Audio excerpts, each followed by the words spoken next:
What's going on, everybody? And I hope you're enjoying your early Wednesday afternoon. Hump Day Wednesday afternoon. This is NYG Jeffy T85 here. And I'm just going to talk about real quickly about some news that just broke a little bit ago from The Athletic regarding a potential player the Brooklyn Nets have been going after for the past year and a half and his asking price dropping. And that, of course, is John Collins.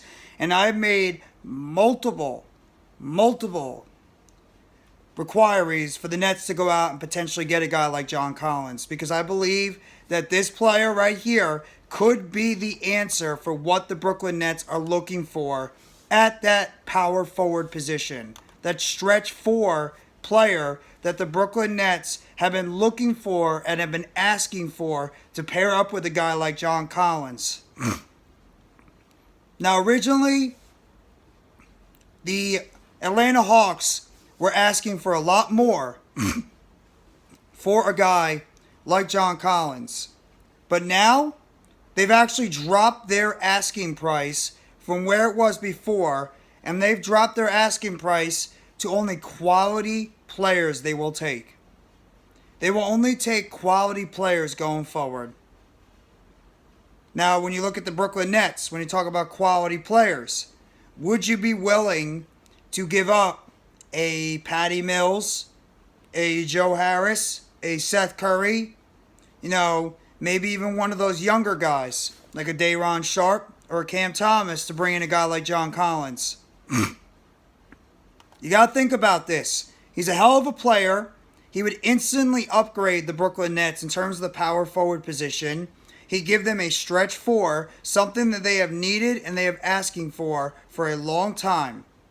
The question is, does Brooklyn have the guts to go out there and actually try to trade for said player? I would do it. Maybe a second round pick, and a couple of quality players for a guy like John Collins. Sign me up. Sign me up. John Collins is one of the best players at the power forward position in the NBA. Nets, clear as day, can use an upgrade at that power forward position. They can use an upgrade. You're telling me that if you had the chance to get a guy like John Collins, you would not take advantage of it? The Nets would be foolish not to do that. They would. You have the perfect opportunity to acquire a quality player that scores close to or around 20 points per game, get you about 8 rebounds, solid defensive player, and he's just going to continue to go out there and give you good basketball throughout the rest of the season. Unless the Hawks are asking for way too much,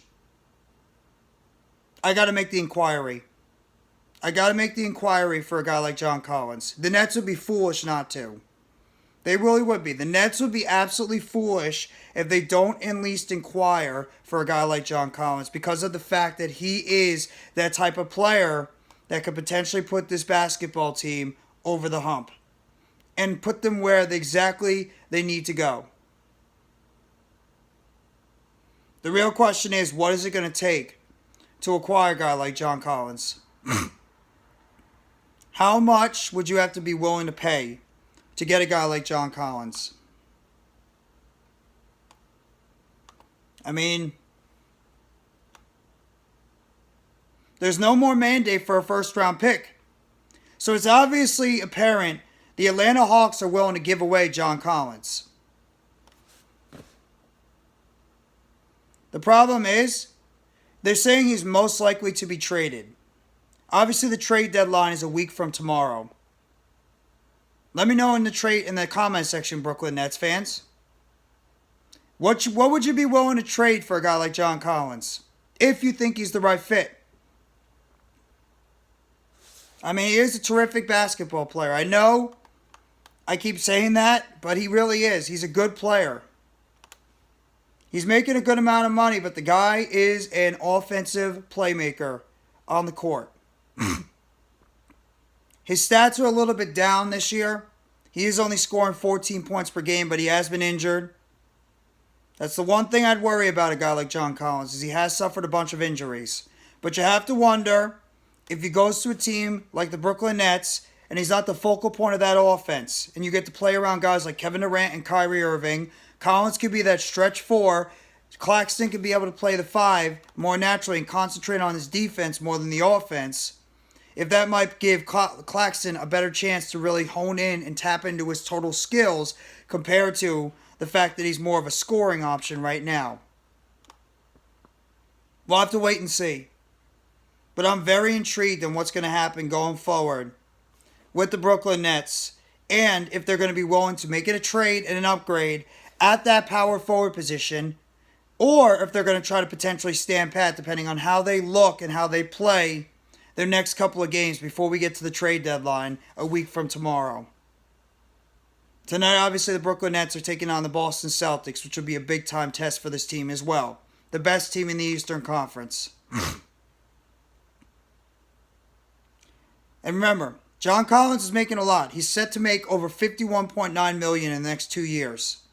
Plus, he has a $26.6 million option for the 2025-2026 season. So if you get him, he's going to be on the team for some time. But that's a name that a lot of teams are going to be very intrigued in what's going to happen with him going into the NBA trade deadline. We'll have to wait and see what's going to happen. But either way, that's your update I just want to give you guys on the John Collins situation. The Atlanta Hawks have dropped their asking price for John Collins to there's no mandate for a first-round pick. And they're just looking for quality players in return for the very talented forward. Power forward. Let me know in the comment section what you guys think. If you would go out there and you would want to get a guy like John Collins, what would you be willing to give up? And if you think he's a good fit for the Brooklyn Nets going into the stretch run in the second half of the NBA season.